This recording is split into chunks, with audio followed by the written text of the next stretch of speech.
Are you sick and tired of gambling your hard-earned money on Madden and 2K packs? Well, look no further than my sponsor, MMOEXP, for the cheapest and most reliable Madden and 2K coins on the market. And of course, do not forget to use code Ferdy for 5% off. A link for their website is at the top of the description. What's going on, guys? Today we are updating the running back tier list. And again, very similar to the quarterback tier list that we dropped on Wednesday, it has been a month since the last running back tier list, and there really hasn't been that big of a meta change really at running back. I mean, I guess there's one guy that we're going to talk about that definitely changed the meta, I guess, but there really hasn't been that many new running backs added into the game over the last month. So let's just hop right into it. Let's get started with the Matthew Berry Player of the Year, Austin Ekeler. This Austin Ekeler is the highest overall card actually in the game right now. 96 speed, 95 acceleration, good strength, good ball carrier stats, the COD's there, the juke moves there, even a good pass catcher as well. And also does get really good abilities. I mean, free evasive is amazing. If you want to use him more of like a receiver, you could also run Slot-O-Matic on him.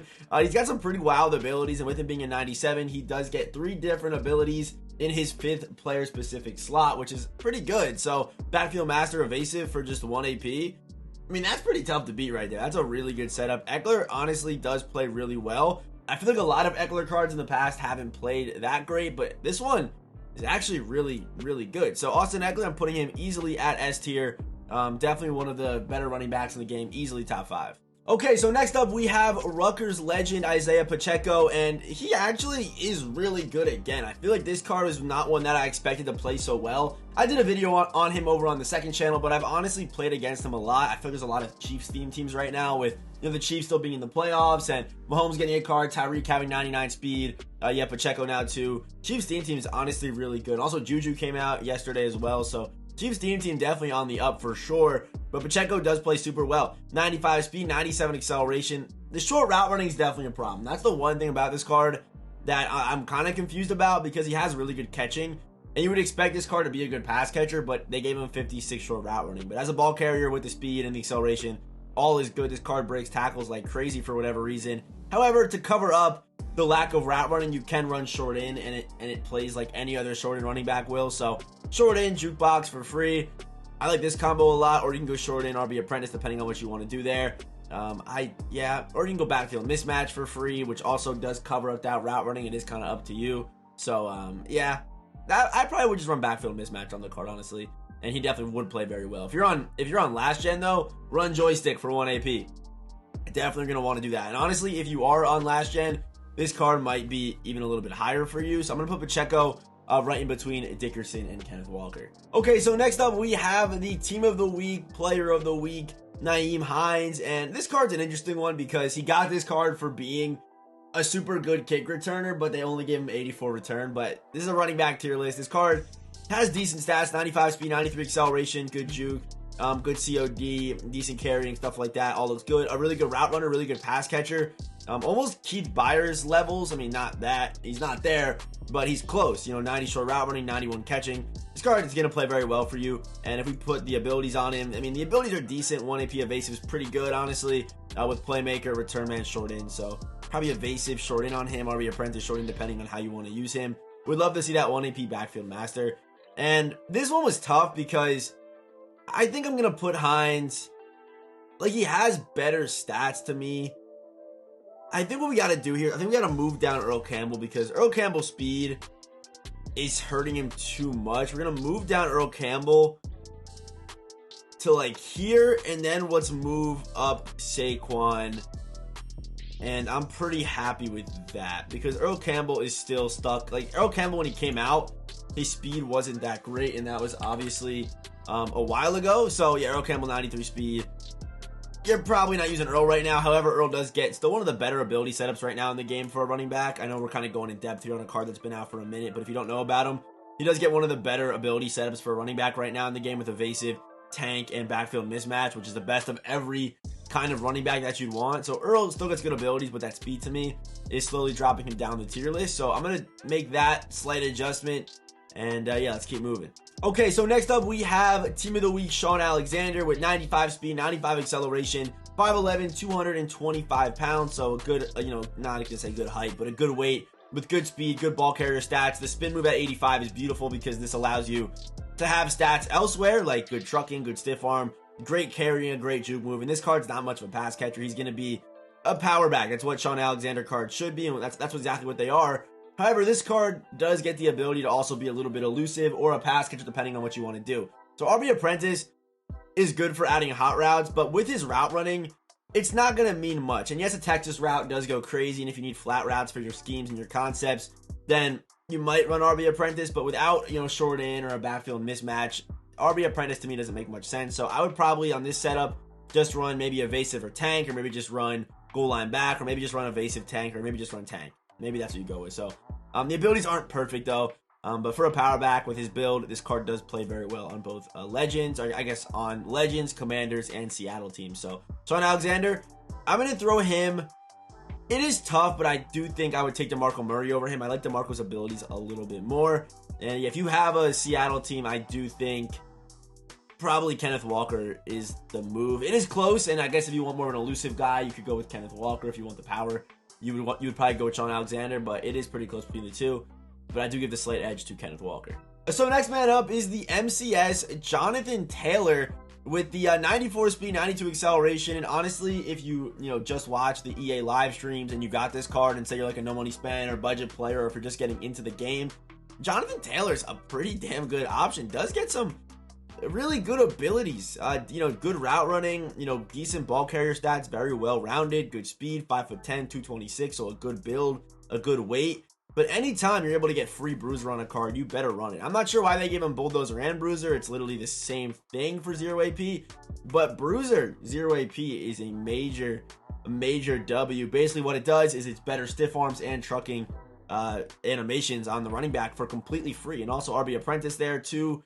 With good route running, it's actually going to work pretty well. So this setup for 1 AP is a pretty good mix. I really cannot lie to you. So Jonathan Taylor, to me, I think if he was a little bit faster, he might, like, his ability setup is good enough where he could be like, he has like a high A tier ability setup, I think, but his stats aren't perfect. So with that being said, I'm going to put him down here at high B tier, and I'm pretty happy with that. But honestly, he's a pretty solid card.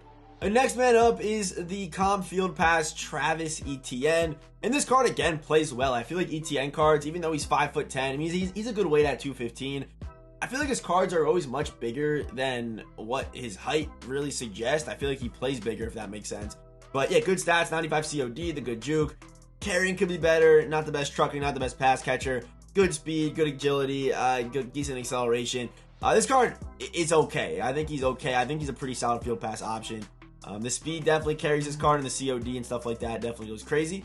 So, and also the abilities, they're pretty good. I mean, they're not great, honestly. Like, you need to have an ability that you're going to use in this slot.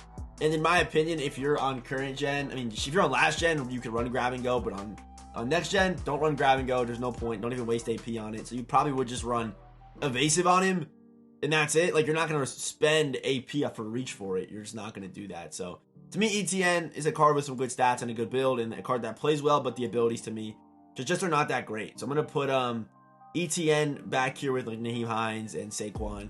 Honestly, he might. No, I think ETN plays better than Hines, but it is honestly close. And next man up is legend Tyrell Davis. So his stats are amazing.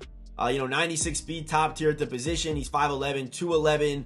He's got 94 acceleration, good agility, great strength, great stats across the board. A lower spin, a high juke, good COD, good break tackle, good pass catcher. This card is really good stat wise. However, for the abilities, it's just not my cup of tea. I know you're able to do some pretty good setups on him. Like 1 AP evasive is obviously good. You're able to get free short in. To me, joystick doesn't make that much of a difference to the point where I would pay for it. So to me, his abilities, they can be used and be effective, especially if you like running playmaker, for example. Playmaker on a running back's obviously really good. But I mean, there could be a good setup. For me, it's just not perfect, and it's just not my cup of tea. Like I said, it's just not for how I like using my back. So I'm gonna put Tyrell Davis. I think he's definitely S tier, but he's honestly like with Ekeler. Like, it's pretty close. I'm gonna put TD over Austin Ekeler because most of the time you're not running that much AP on your running back anyway.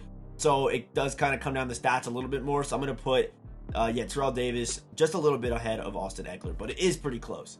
So next up, we have the card that, in my opinion, stat-wise, is the best card in the game right now. Obviously, abilities play a factor, But stat-wise, Keith Byers is the best card in the game because he can literally do everything at his position. Right now, in end of January, early February, there's really not a card that's like Keith Byers that can do everything at their position. I mean, 95 speed, great acceleration, 92 strength. He's 6'4", 238 pounds, so a big body, great build. You know, a good juke, CODs there, stiff arm trucking, 92 short, 90 mid, 94 catching, 95 release for a running back is just stupid. And also, he can play fullback as well. Not that it really matters, but you know, impact block 94. Where's lead block? Lead block 93. Run block. Where's run block? Could you be down here with the R? Run block at 80. I mean, this guy can literally do everything. These are golden ticket like stats for a card in late January. That came out early January, by the way. He came out January 5th. But yeah, the abilities are decent on Keith. They could, I'm not gonna lie, be better. I like Bruiser on him. I just run 0 AP goal line back whenever I get inside the 5-yard line. It's basically gonna be a free touchdown. But yeah, honestly, there's some pretty good setups with Keith. I do wish that evasive was maybe 1 AP. The Bruiser tank or just running Bruiser goal line back is honestly a pretty good setup. So Keith Byers, to me, like I said, stat-wise, is just amazing. Ability-wise, I'm going to put him just a bit. I mean, he's a pretty decent bit ahead of Tyrell Davis, in my opinion. But both backs are obviously pretty good. And finally, last but not least, we of course have the AKA AJ Dillon. This card is just insane. We all know about the controversy around this card and how they nerfed him, but he's still crazy. I mean, 95 speed, 92 acceleration, you know, really good ball carrier stats, good strength, good trucking, 6 foot, 247 pounds. The card can air truck. So with his X factor, I do believe he is the best running back in the game right now. It's not even really close. I would honestly say with his X factor, he's a tier above, you know, all the other backs on this list right now. Because I even have, like, hear me out, I even have Keith on a theme team, full 50-50 with 97 speed, and I still run the ball with AJ Dillon 2 speed less with the X factor. So that goes to show you that how good the X factor is and why I believe there should be another tier above these 3 backs for AJ Dillon. The card is just that good. So yeah, with the X factor, he's off the screen. That's what I'm going to say right now. We'll just put him here for now. But honestly, without the X factor, if you're not running the X factor, then Keith is probably better just because of the fact that they have the same speed and Keith can do a lot more. But if you're someone running the ball 10 to 15 times a game, or, you know, running is your main way to move the ball, use AJ Dillon. Use him. Just use him with the 2 AP setup. It's still amazing. But yeah, that's going to do it for our running back tier list for today. Drop a comment down below. Who's too high, who's too low? Let me know down below. And as always, I will see you boys in the next one.